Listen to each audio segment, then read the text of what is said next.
Evangelho segundo Mateus, capítulo 22, versículo 14. Amém, irmãos? Você achou aí na Bíblia? Mateus 22, verso 14. A Bíblia diz: porque muitos são chamados, mas poucos escolhidos. Amém? Pai amado, dá-nos entendimento dessa palavra, Pai. Fala ao nosso coração essa noite, de maneira que haja crescimento espiritual, edificação das nossas vidas, com o conhecimento da Tua palavra. É ela que nós queremos ouvir agora, Pai. Queremos abrir o nosso coração, abrir os nossos ouvidos, para ouvir a Tua voz, para reconhecer o Senhor falando conosco através da Tua palavra, trazendo todo o entendimento necessário, Pai, tirando toda a dúvida do nosso coração e nos edificando, Senhor. Para isso queremos a Tua palavra, que é o verdadeiro alimento que sustenta as nossas vidas. Fala conosco, Senhor, fala a cada um dos meus irmãos e que nós possamos dar toda a atenção à Tua palavra. E eu entrego a Deus a minha vida ao Senhor e clamo agora pela Tua unção, pelo poder do Espírito Santo, para que eu possa ministrar e ser um instrumento em Tuas mãos, para que a Tua vontade se realize essa noite. Te peço isso em oração com meus irmãos, em nome de Jesus. Amém. Graças a Deus. Podem sentar, irmãos. Amados, esse é um texto que eu cito muitas vezes à igreja, em diversas mensagens. A gente muitas vezes se refere a esta palavra que foi dada pelo próprio Senhor Jesus. Se você ler o contexto do texto, que nós acabamos de ler apenas um versículo, ele está terminando uma parábola com estas palavras, a parábola das bodas. E Jesus, ao final da parábola, dá esta conclusão: porque muitos são chamados, mas poucos escolhidos. Como é que a gente entende de verdade isso? Será que nós temos uma compreensão a respeito dessa afirmação de Jesus? Veja, irmãos, como é que é essa questão de chamar e escolher? Como é que Deus escolhe? De que maneira isso acontece? A gente precisa olhar somente para a Bíblia, concorda? Para interpretar a Bíblia, você deve olhar somente para a Bíblia. Ou seja, a Bíblia se interpreta por ela mesma. De que maneira e com que critério Deus faz as suas escolhas? Como é que é isso, Como é que eu me torno esse escolhido? Veja, há um versículo que eu quero ler contigo, que está em Atos, capítulo 10. Vamos ler. Atos, capítulo 10, versículo 34. Atos 10, 34, é uma história bíblica conhecida em que o apóstolo Pedro vai pela primeira vez pregar a um gentio que vai se converter, chamado Cornélio, cidadão romano. E a palavra de Deus diz no verso 34 do capítulo 10 do livro de Atos: então falou Pedro, dizendo: reconheço por verdade que Deus não faz, o que Deus não faz? Acepção de pessoas. E o que significa acepção? Deus não discrimina, não faz diferença entre as pessoas. E como Pedro chegou a essa conclusão? Quando Deus o mandou ir à casa de Cornélio, ele ficou receoso, porque na imaginação de Pedro, a salvação seria exclusivamente para os judeus. E Cornélio não era um judeu, Cornélio era um gentio, um homem que não tinha nenhuma relação com a fé judaica. E ele ficou em dúvida, Deus deu a ele uma visão, você conhece a história. E ao perceber o que Deus fez na casa de Cornélio através da pregação da palavra, e que todos ali receberam o Espírito Santo, Pedro dá essa afirmação: eu agora reconheço realmente por verdade, Deus não faz acepção de pessoas. Não é o fato de eu ser judeu, ou de eu ser de uma raça, de eu ser de uma cor, que eu vou ser preferido ou preterido por Deus. Então, uma evidência bíblica é que não há essa diferenciação entre as pessoas da parte de Deus. Ora, diante dessa verdade, como eu entendo, então, muitos são chamados e poucos escolhidos? Se Deus não faz diferença entre as pessoas, como é que se dá esse chamado e essa escolha, e como é que a gente diferencia uma coisa e outra. Veja, o problema não está na escolha de Deus. O problema está na escolha que os homens fazem pelo seu livre arbítrio, pela liberdade de vontade que Deus deu a cada ser humano que Ele criou. Deus nos criou, nos dotou de mente, de capacidade de pensar, de raciocinar, e também nos deu a capacidade de escolher livremente. A isso chamamos livre-arbítrio. Então eu não entendo o texto como uma escolha de Deus, mas como uma escolha do homem. Uma liberdade que Deus me deu para escolher. E veja, ao contrário do que pensam os calvinistas, nos seus 5 pontos, né? Há 2 deles com que eu não concordo de maneira nenhuma. Primeiro, a expiação, eles creem ser limitada, ou seja, a expiação de Cristo na cruz é para um grupo apenas de pessoas previamente escolhidas por Deus. Eu não acredito na expiação limitada. A expiação, ao contrário, é ilimitada. E outro ponto do calvinismo com o qual não concordo é de que a graça é irresistível, ou seja, aqueles escolhidos, uma vez alcançados pela graça, não podem resistir a ela e fatalmente irão se render como uma evidência da escolha de Deus. Muito pelo contrário, a gente vê na Bíblia várias evidências de que a graça é resistível. Pessoas podem ser banhadas pela graça e assim mesmo resistir a ela. Então, como entender essa liberdade de arbítrio que Deus nos deu e essa escolha mencionada por Jesus? Veja o que diz um texto muito conhecido em João 3,16. Porque Deus amou ao mundo de tal maneira que deu seu Filho unigênito, para que todo aquele, ou seja, qualquer um que nele crer, tenha a vida eterna. Cai por terra a expiação restrita, não é? Porque Deus não amou um grupo de pessoas que previamente escolheu, mas amou a sua criação, amou de tal maneira que decide salvar um homem pecador. Amou de tal maneira que decide dar a oportunidade de que alguém creia nesse amor e se renda a esse amor. Assim diz a palavra de Deus. E veja uma outra evidência contra esses pontos do calvinismo, em 1 Timóteo, capítulo 2, versículo 3 e versículo 4.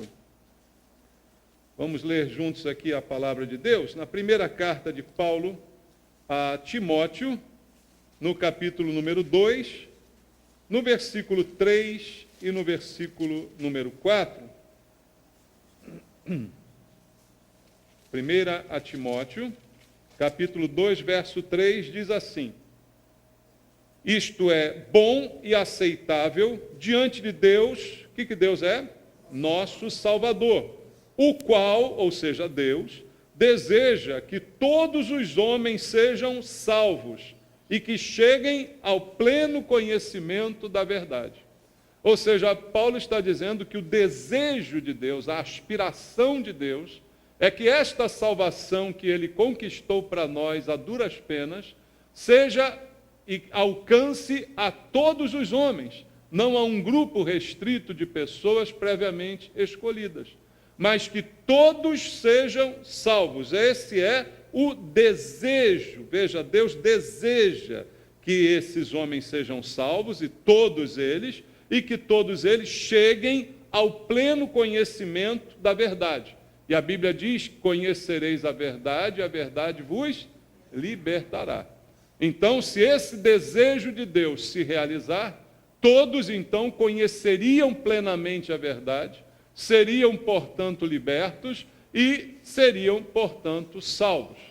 Mas é uma expressão de um desejo de Deus, uma aspiração de Deus, uma razão para Deus enviar seu Filho ao mundo para salvar, uma razão para Deus morrer em nosso lugar para nos dar oportunidade de salvação.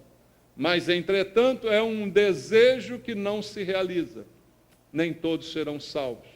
É uma vontade de Deus que não será plenamente saciada e cumprida, porque nem todos serão salvos. Muito pelo contrário, o próprio texto que lemos no início disse que muitos são chamados, mas poucos escolhidos. Poucos serão os que realmente serão salvos, embora o desejo de Deus seja salvar a todos. Embora a vontade de Deus seja que todos cheguem a um pleno conhecimento da verdade. Essa então é a maneira como Deus encara a humanidade, dando a todos a mesma oportunidade, porque não faz acepção de pessoas. Mas aí voltamos ao problema do texto inicial. Então, como vou entender a diferença entre o chamado e o escolhido? Quem é o chamado? Quem é o escolhido? Veja, o chamado pode ser qualquer pessoa. Uma vez que Deus amou ao mundo, Deus chamou a todos para a salvação. Concorda? Todos foram chamados, inclusive por causa do seu desejo de salvar a todos. Então ele chama a todos. Jesus disse que o evangelho teria que ser pregado a todas as nações para que então ele voltasse. Então o chamado é universal. O chamado é para todos. E todos têm a oportunidade de ouvir. Mas uma grande diferença entre os chamados e os escolhidos é que os chamados não nasceram de novo. Veja o que diz a Bíblia lá em João capítulo 3. Vamos ler? João capítulo 3, na conversa de Jesus com Nicodemos, está escrito no versículo 3 até o 7. Diz assim: a isto respondeu Jesus: em verdade te digo que se alguém não nascer de novo, não pode ver o reino de Deus. Perguntou-lhe Nicodemos: como pode um homem nascer sendo velho? Pode porventura voltar ao ventre materno e nascer segunda vez? Respondeu Jesus: em verdade te digo, quem não nascer da água e do Espírito não pode entrar no reino de Deus. O que é nascido da carne é carne, mas o que é nascido do Espírito é Espírito. Não te admires de eu te dizer, importa-vos nascer de novo. Veja, os chamados, seja ele em que situação estão, dentro da igreja, fora, existem chamados dentro da igreja, mas existem chamados fora da igreja, uma vez que todos são chamados, não é? Por isso que são muitos, porque todos receberam um chamado para a salvação, mas a diferença é que os chamados não nasceram de novo, mesmo que alguns deles esteja na igreja, está na igreja, frequenta os cultos, ouve a pregação, é diferente de um chamado lá de fora, mas não nasceu de novo. E Jesus está falando isso para Nicodemos, um homem religioso, mas que ainda não tinha nascido de novo, que conhecia as Escrituras, conhecia a Bíblia, conhecia tudo. A religião, ele sabia tudo de cor, mas não nasceu de novo. E ele se espanta com essa afirmação de Jesus e fica em dúvida: como é que é isso? Eu tenho que voltar ao ventre da minha mãe? Ele não entende espiritualmente o que ele está dizendo, mas apenas de maneira natural. Como eu vou nascer novamente? De que maneira isso vai se operar? Então, o que é chamado, ele é, na verdade, o homem natural. O homem natural, ele foi chamado, mas ele não nasceu de novo. Sobre ele ainda está a velha natureza, que ainda é movida por paixões, por emoções, ainda é movida pela razão, porque ele não nasceu de novo. Não importa se ele está dentro ou fora da igreja. Ele ainda é natural. Ele ainda vê tudo com os olhos naturais. Tudo ele ainda vê sob o crivo da sua razão, das suas emoções, dos seus sentimentos. Ele não nasceu de novo da água e do Espírito. Então ele não pode entrar no reino dos céus, como está escrito aqui na Bíblia. E veja, outra característica dos chamados, agora mais especificamente aqueles que estão ou passam pela igreja. Abra em Mateus capítulo 13. Em Mateus capítulo 13, Jesus está contando uma parábola conhecida, a parábola do semeador. E no versículo 7, ele diz que uma das sementes caiu entre os espinhos. E diz ele que outra caiu entre os espinhos, e os espinhos cresceram e fizeram o que com a semente? A sufocaram. Aí no versículo 22 ele explica: o que foi semeado entre os espinhos é o que ouve a palavra, porém os cuidados do mundo e a fascinação das riquezas fazem o quê? Sufocam a palavra e fica infrutífera. Das 4 sementes lançadas pelo semeador que Jesus ilustrou na parábola, só uma produziu conversão genuína. As outras 3 não produziram absolutamente nada. Ou produziram por algum tempo. Não é? Então, apenas uma, mostrando essa diferenciação do muitos para o poucos. O homem natural, o chamado, simplesmente é como esta semente, que cai, mas rodeada por espinhos, porque ele ainda tem os seus valores guiados pelas emoções, pelos sentimentos, pela razão, e como diz Jesus no versículo 22, ele ouve a palavra, mas os cuidados do mundo, a fascinação das riquezas, acabam sufocando a palavra. Porque uma característica dos chamados, ele tem valores invertidos. Mateus 6, 33, texto que eu cito muito também. Buscai, pois, em primeiro lugar o seu reino e a sua justiça, e todas estas coisas vos serão acrescentadas. Jesus fala de um primeiro lugar. Jesus fala de uma prioridade. Então, a diferença é que o chamado tem os seus valores invertidos. Ele dá prioridade ao que não deveria ter prioridade, e ele não dá prioridade àquilo que deveria ter prioridade. Ele dá atenção a coisas que não necessitariam de sua atenção e ignora outras que ele precisaria atentar para elas. Porque os cuidados, a fascinação das riquezas sufocam a palavra que ele recebe. Isso é uma característica desses que se encontram no grupo de chamados. Outra característica, uma que eu tenho mencionado aqui na igreja nas últimas pregações, que engloba também os chamados, em Romanos capítulo 12, leia comigo. Romanos capítulo 12, no versículo número 3. Aqui está uma característica dos chamados. Romanos 12, 3 diz assim: porque pela graça que me foi dada, digo a cada um dentre vós, que não pense de si mesmo, além do que convém, antes pense com moderação, segundo a medida da fé que Deus repartiu a cada um. Paulo fala daqueles que pensam mais de si mesmos do que realmente são, pensam além do que convém, pensam muito de si mesmos, ou seja, eles estão iludidos ao próprio respeito. Assim é a situação dos chamados.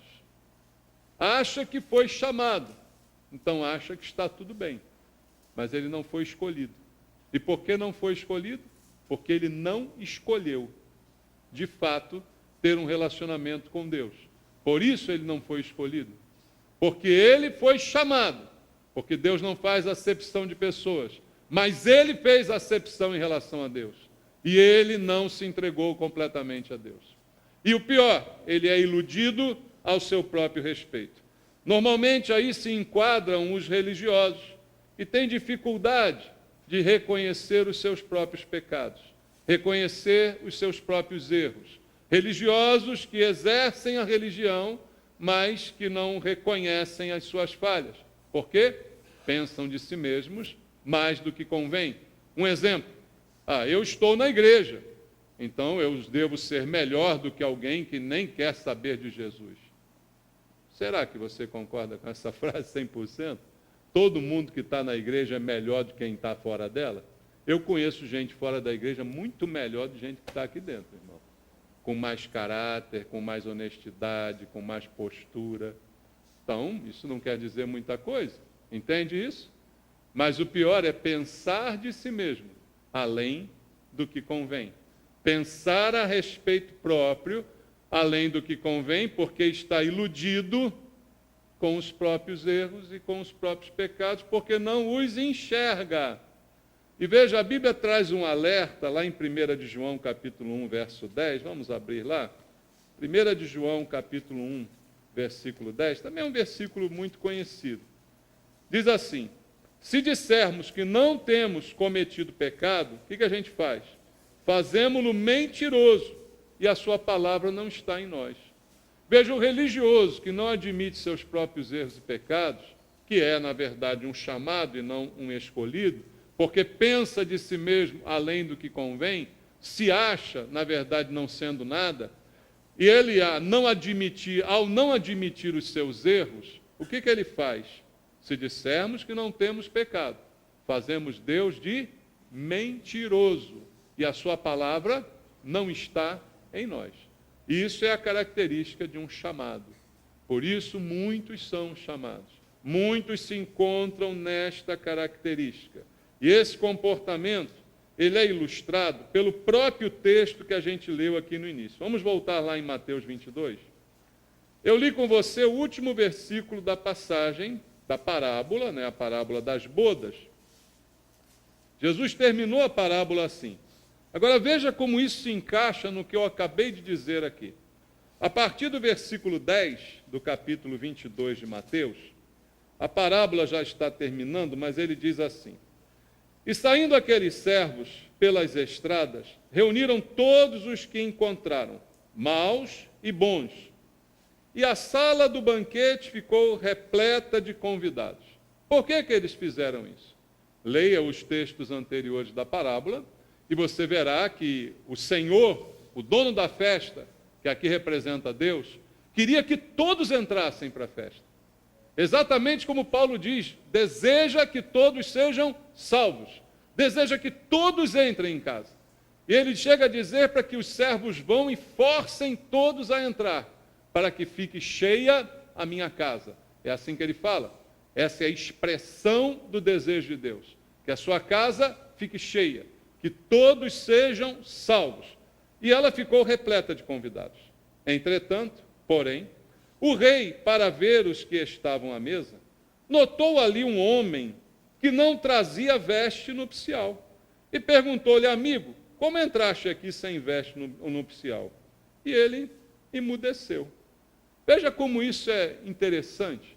Lendo a parábola toda, você vê o quê? Deus vai dar uma festa. Manda convidar. Muita gente não quer vir. Ele então manda os servos irem forçar a entrada, para todo mundo ir e a casa ficar cheia. Isso acontece e a casa fica cheia.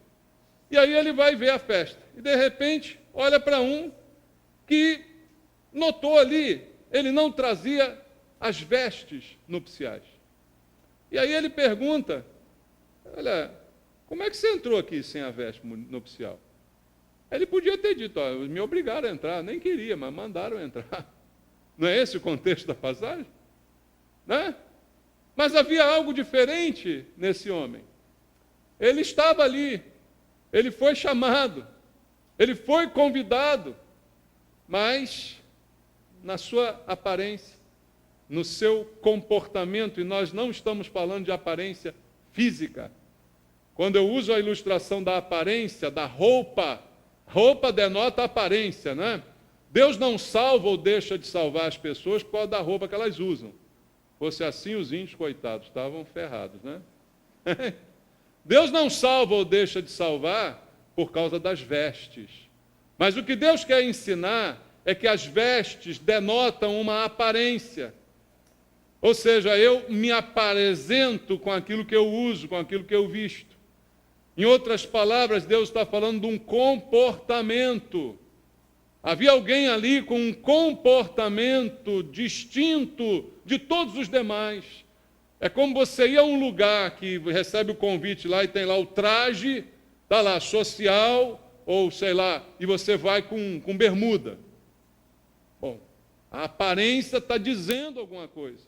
sobre você, sobre o teu comportamento em relação àquilo. E o que Deus viu foi um comportamento. Embora Ele queira salvar, embora Ele queira dentro de casa, e ali estava a pessoa dentro da casa, mas o comportamento era diferente, porque ela não se enxergava. É sugestiva essa questão das vestes. O único que ele viu sem as vestes apropriadas foi aquele. Todos estavam então com a veste apropriada, não chamaram a atenção do rei, mas este não estava. E é interessante aquilo que eu tenho dito à igreja nas últimas mensagens: cadê o simancômetro? Hein? Como é que a pessoa não se manca de perceber que ela é um ponto fora da curva? Como é que ela não percebe que ela não está combinando com aquilo ali? Como é que ela não percebe que o seu comportamento... Porque ela não se enxerga.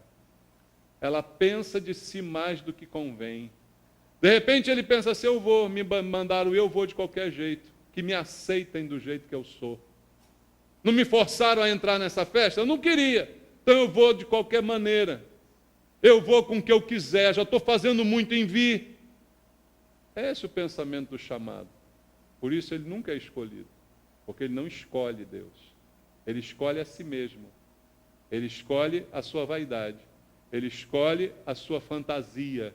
Ele escolhe o seu auto-engano em relação a si mesmo. Ele não se enxerga. Ele não se manca. Ele não percebe que ele não está com a roupa apropriada. Ele não percebe que o seu comportamento não denota a condição de estar dentro da casa do rei. Esse é o problema. E aí, quando Jesus termina de contar, e diz a consequência, então ordenou o rei aos serventes: amarrai de pés e mãos, lançai para fora nas trevas, e ali haverá choro e ranger de dentes. A explicação que Jesus deu foi o versículo que a gente leu. Por quê? Muitos são chamados, mas poucos escolhidos. Deu para entender agora o que é muitos chamados e poucos escolhidos? Todos foram chamados. Todos foram até forçados a entrar na festa. Mas tinha um que não se mancava ali dentro, entendeu? E ele foi, e sofreu as consequências, ele foi amarrado. E foi lançado nas trevas. Foi isso que aconteceu com ele. E aí a explicação de Jesus foi uma frase: por quê? Por que isso, Jesus? Porque muitos são chamados e poucos escolhidos. Agora parece que o texto fica mais claro. E aí você talvez esteja se perguntando: ok, já entendi quem são os chamados. Mas quem são os escolhidos? E o que eles fazem para isso? Veja, eles ouviram o mesmo chamado. Os escolhidos ouvem o mesmo chamado. Eles também são chamados, entende? Mas eles reagem ao chamado de uma maneira diferente. Abra em Mateus capítulo 7. Mateus capítulo 7, versículo 13 e 14, diz assim: entrai pela porta estreita, larga é a porta e espaçoso o caminho que conduz para a perdição, são muitos os que entram por ela. Porque estreita é a porta e apertado o caminho que conduz para a vida, e são poucos os que acertam com ela. Veja como esse texto também é sugestivo, uma diferença entre muitos e poucos: muitos chamados, poucos escolhidos. Aonde estão os muitos? Nos chamados. Estão aonde os muitos? No texto aqui, na porta larga, espaçosa, confortável. E aonde estão os poucos escolhidos? Na porta estreita, no caminho apertado, mas que conduz à vida. Ouvem o mesmo chamado, mas escolhem diferente. A escolha do caminho é uma evidência clara a respeito do livre-arbítrio. É uma evidência clara, é uma escolha. Qual a porta você escolhe? A estreita ou a larga? Qual a porta? Você escolhe. E engraçado que Jesus disse: eu sou a porta. Quem entrar por mim entrará e sairá e achará pastagens. Mas por que tanta gente erra de porta? Porque é livre para fazê-lo. Porque é livre para decidir a maçaneta que você vai pegar. Você é livre para fazer. A porta é Jesus. Ele diz: entra por mim, eu sou o caminho, a verdade e a vida. Mas você não quer.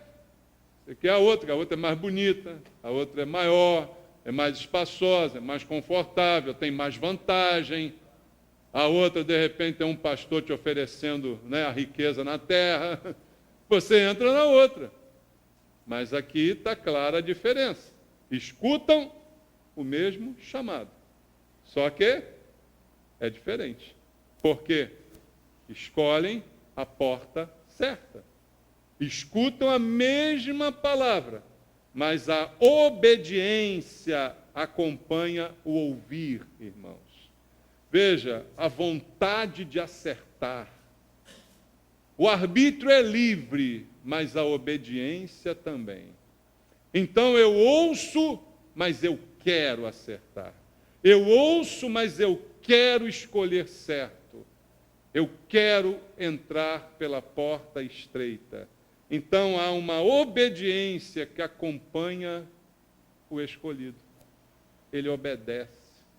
Ele escolhe o mais difícil, não o mais fácil. E o mais difícil é sempre a obediência. O mais fácil é desobedecer.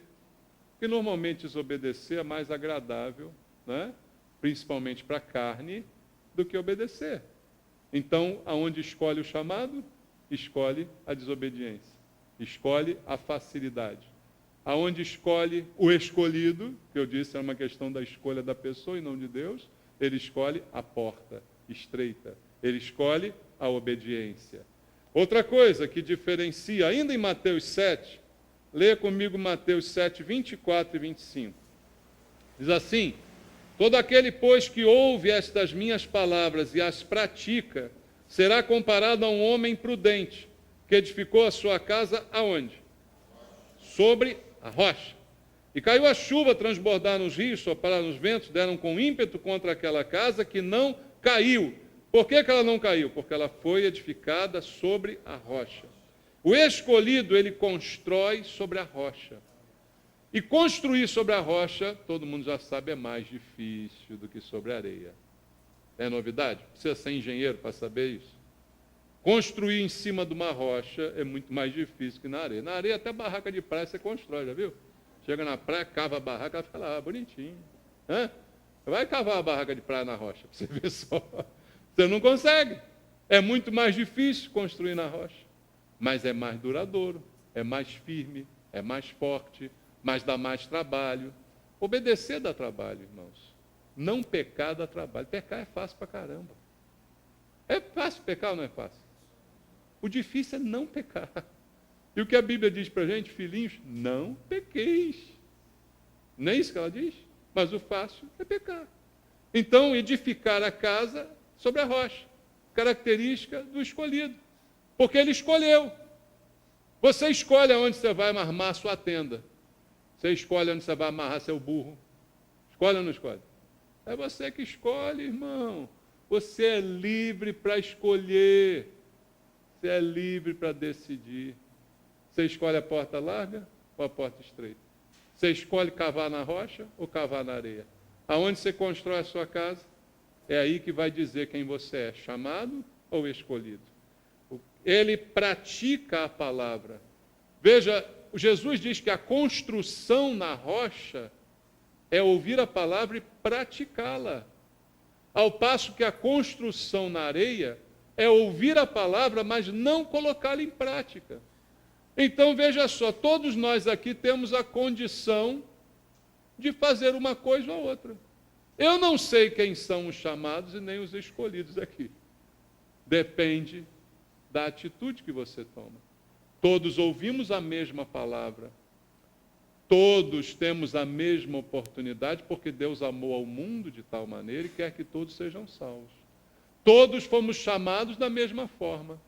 O que determina a edificação da nossa casa na rocha é o que fazemos com a palavra que ouvimos.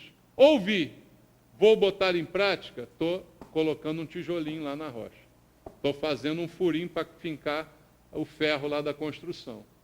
Ouvi, mas eu não quero saber disso não, esse pastor é meio chato.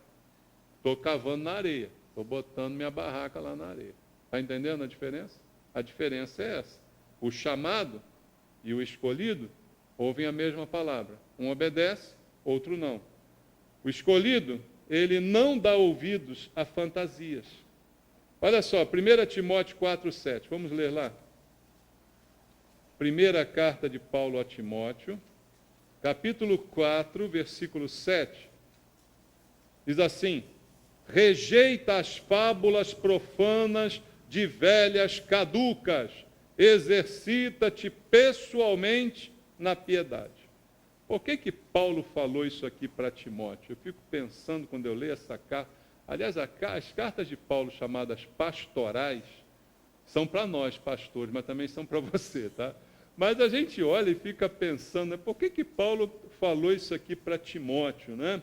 Rejeita as fábulas profanas de velhas caducas. Devia ter umas velhas safadas naquele tempo lá, né, irmão?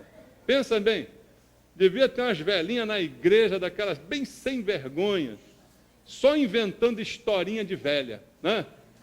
E Paulo diz assim, ó, rejeita, porque você tem que receber é a palavra de Deus, e não as fábulas. Irmão, nós estamos vivendo hoje o tempo das fábulas. Já viu como as fábulas atraem as pessoas hoje na igreja? Pastores que não pregam a palavra, contam histórias, contam fábulas, dão exemplo de bicho. Fábula é uma história com bicho, né? Aí dá um exemplo do bicho, faz a analogia, comparações e um monte de coisa. Bíblia você não ouve, versículo você não lê na pregação do camarada, porque é só fábula. E as pessoas gostam de fábula, os chamados, porque os escolhidos, eles rejeitam. Paulo está dizendo, rejeita as fábulas profanas de velhas caducas. Ao invés disso, exercita-te pessoalmente na piedade. Por que isso? Porque as coisas ganham moda na igreja, sabe? Chega um louco aí, uma louca, inventa uma situação. Vamos fazer não sei o quê, aí todo mundo vai fazer. Vamos fazer os 7 dias, não sei o quê, todo mundo vai. Vamos fazer os 13 dias, os 21, os 9, é sempre um número assim, bacana, né? Para ficar mais, né? Vamos, porque isso vai dar certo. Se a gente fizer por 21 dias o jejum de Daniel, vai funcionar. As fábulas, os patuais evangélicos, né? As receitinhas de bênção, é o que as pessoas querem. Ele disse para Timóteo, olha, rejeita isso tudo e faz um exercício pessoal, teu com Deus. Exercita-te pessoalmente na piedade. Isso é para o escolhido. O escolhido não vai atrás de fábula, não vai atrás de fórmula, não vai atrás de macumba evangélica. O escolhido tem um exercício pessoal com Deus na piedade. E a piedade é toda forma de fé que altera a minha vida para viver mais de acordo com a palavra de Deus. Então, exercício pessoal na piedade é o que ele está propondo. E veja, o escolhido, ele se apega exclusivamente à palavra, não à fábula. Tiago 1,22, vamos ler. Diz assim, tornai-vos, pois, praticantes da palavra e não somente ouvintes. Olha o comportamento. Enganando-vos a vós mesmos. Lembra do cara da veste nupcial que não tinha? Se enganou. Achou que estava ali, achou que estava tudo bem, não está. O que faz escolher isso? É ouvir a mesma palavra, mas não praticá-la. Ou seja, ele é apenas ouvinte. E com isso ele se engana a si mesmo. É o auto-engano falado por Paulo. Pensa de si mesmo além do que convém porque está ouvindo a palavra. Não, eu estou ouvindo, todo culto eu estou na igreja, estou ouvindo. Eu sou crente. De repente não é coisa nenhuma. Isso é um chamado. Mas você não escolheu ainda servir a Deus.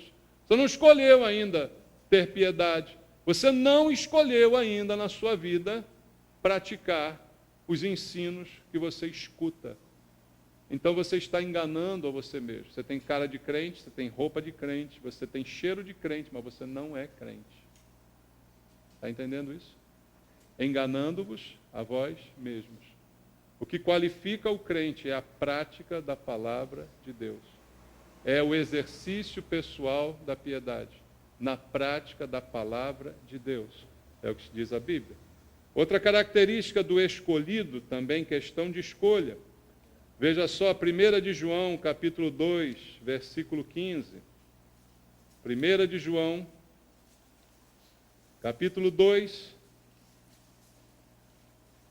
versículo 15 ao 17. Não ameis o mundo nem as coisas que há no mundo. Se alguém amar o mundo, o amor do Pai não está nele.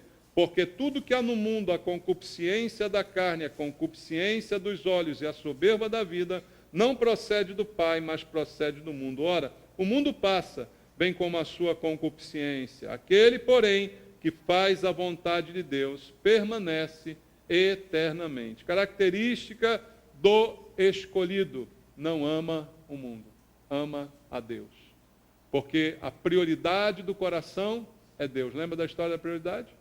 Primeiro lugar, Deus. O resto, a gente faz, a gente vive, a gente trabalha, a gente estuda, a gente caminha, mas a escolha do coração, primeiro para Deus, primeiro o Senhor. Ouvi a palavra, mas está todo mundo fazendo diferente, mas eu quero fazer aquilo que eu ouvi, não quero fazer o que todo mundo está fazendo. Eu não quero ser só um ouvinte, eu quero ser um praticante, eu não quero enganar a mim mesmo. Eu não quero estar na igreja, mas ser parecido com todo mundo do mundo, porque eu não amo o mundo. Característica do escolhido, para a gente entender. Outra característica, João capítulo 15, verso 5. Evangelho segundo João, capítulo número 15, versículo 5. Diz assim: eu sou a videira, vós os ramos. Quem permanece em mim e eu nele, esse dá muito fruto, porque sem mim nada podeis fazer. O escolhido dá fruto. Simplesmente, irmãos, escolhido dá fruto, porque ele já é fruto. Lembra da semente? O escolhido é a última semente. É aquela que caiu num bom e reto coração e que frutificou. Então, ele já é fruto da semente. Ele já é fruto da semeadura de Deus. E agora ele continua produzindo frutos. Até quando for velho, ele ainda produzirá frutos. Porque ele é um escolhido. E ele então produz, porque ele está ligado à videira. Eu a videira, vocês os ramos. Quem permanece em mim e eu nele, dá fruto. Porque sem mim, nada podeis fazer. Sem Deus, sem o Senhor que salvou, eu não sou nada, eu não sou ninguém, eu não faço nada de bom. Mas com Ele, eu dou fruto. E veja, interessante nesse capítulo 15, nós lemos o versículo 5. Agora lê o verso 2 comigo. Todo ramo que estando em mim não der fruto, o que ele faz? Corta. Todo que dá fruto, limpa. Para quê? Para que produza mais fruto ainda. Está em mim, porque foi chamado. Mas não deu fruto. Corta. Está sem a veste nupcial. Amarra e joga nas trevas. Corta. Mas está dando fruto. Então limpa. Olha só. Não dá fruto, corta. Deu fruto, limpa. Limpa para quê? Para dar mais fruto. Então, a característica do escolhido é que ele dá fruto e ele não rejeita a poda de Deus. Porque, como é que limpa uma planta para ela dar fruto? Dá uma escovada nela, né? Arrancam as folhazinhas meio amarelas, né? Cortam uns galinhos, né? Joga uma aguinha nova nela. Você já pensou se você fosse uma planta? Dói quando alguém corta um galinho seu? Tem? Eu acho engraçado, eu brinco com os amigos que são vegetarianos. Você não quer comer boi, mas come planta. Você acha que planta não sofre, não, quando você come? Né? Pessoa... Ela não quer comer a carne, mas come planta. A planta também sofre, coitadinha da planta. Né? Vai comer areia, então, barro. Né? Em vez de ser vegetariano. Desculpe os vegetarianos, mas é o que eu penso. Porque eu acho meio inconsequente isso. Mas tudo bem. Mas pensa, como é que dá fruto? É meu, deu fruto, legal. Então ele limpa. Então o escolhido, ele aceita a poda de Deus. Um chamado, quando dá um frutinhozinho, então se Deus dá uma limpeza nele, ele já desmaia. Lembra do pintinho de granja que eu já contei aqui? Desmaia. Desmaia porque não aguenta uma poda. não aguenta uma cortadinha, já chora, já esperneia, né? Mas o escolhido, ele dá fruto, e já que ele dá fruto, Deus limpa. E olha, Deus está sempre limpando o escolhido. Porque um escolhido não é desescolhido. Ele vai até o fim. Então Deus está sempre limpando ele, está sempre dando uma escovada nele, para ele ficar bonzinho, entendeu? Para ele dar fruto até velho. Como diz o Salmo, o justo florescerá como a palmeira. Até quando ficar velho, continua dando fruto. Porque Deus está lá, escovando ele, tirando bicho dele, tirando erva daninha, cortando as folhinhas, e ele está lá dando fruto. Esse é o escolhido, porque ele não rejeita a poda de Deus. A limpeza de Deus é parte da sua vida em todo o tempo. Esse é o escolhido. Então, queridos, que a gente possa entender a mensagem do Senhor. Todos somos chamados. Isso não é vantagem nenhuma. A humanidade é chamada. Deus amou o mundo. Entende? Ser chamado não é muita coisa. O melhor é ser escolhido. E para ser escolhido, eu não posso ser iludido com religiosidade. Eu não posso ser iludido com comportamentos. Eu realmente preciso escolher entregar minha vida para Deus. Eu preciso escolher a porta estreita. Eu preciso escolher praticar o que eu ouço. E eu preciso escolher ser limpo por Deus a cada dia. É isso que vale na vida cristã, irmãos. O resto é chegar no final e vai dizer, ô camarada, você está sem a roupa, para fora. Ô, você não está dando fruto, corta. Isso é o que a gente quer? Eu creio que não. Então eu quero ser parte dos escolhidos. São poucos, mas são bons. Amém? São poucos, mas valem a pena. Para terminar, abra aí comigo a Bíblia, no último texto que eu quero ler contigo, 2 aos Coríntios, capítulo 5, versículo 1 a 3, falando também da veste, da roupa. 2 aos Coríntios, capítulo 5, versículo 1 a 3. Paulo diz assim: sabemos que, se a nossa casa terrestre deste tabernáculo se desfizer, temos da parte de Deus um edifício, casa não feita por mãos, eterna, nos céus. E por isso, neste tabernáculo, gememos, aspirando por sermos revestidos da nossa habitação celestial. Se, todavia, formos encontrados vestidos e não nus. Essa esperança toda narrada por Paulo aí está condicionada a sermos encontrados vestidos e não nus. Com a roupa apropriada, com um comportamento adequado que denota a obra de Deus em mim, a limpeza de Deus na minha vida. É isso que a gente precisa mostrar ao mundo, que há uma diferença entre ser chamado e ser escolhido. Há uma diferença que a Bíblia deixa clara entre quem serve a Deus e quem não serve. Que a gente possa espelhar essa diferença. Amém? Deus te abençoe em nome de Jesus. Vamos orar? Pai querido, eu quero orar junto com a tua igreja essa noite, clamando ao Senhor por uma visão espiritual para cada um de nós. E precisamos, Pai, não ser apenas chamados, mas sim escolhidos. Isso depende de uma escolha nossa. Isso depende de uma decisão pela porta estreita, pelo caminho apertado, pela prática da tua palavra, por não amar o mundo. Isso depende de uma atitude nossa. A salvação é obra do Senhor, não somos nós que nos salvamos. Mas a salvação produz em contrapartida um resultado, um comportamento que é condizente com aquilo que recebemos.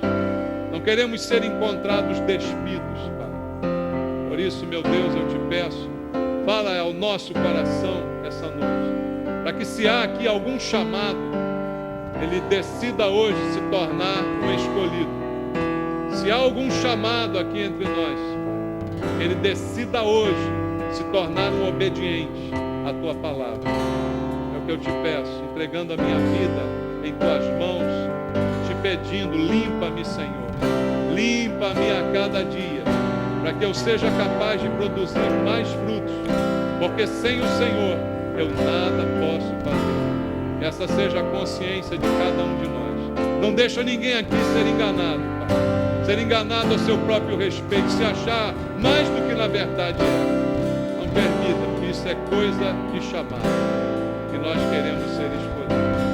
Em nome de Jesus, abençoa a tua igreja. Em nome de Jesus.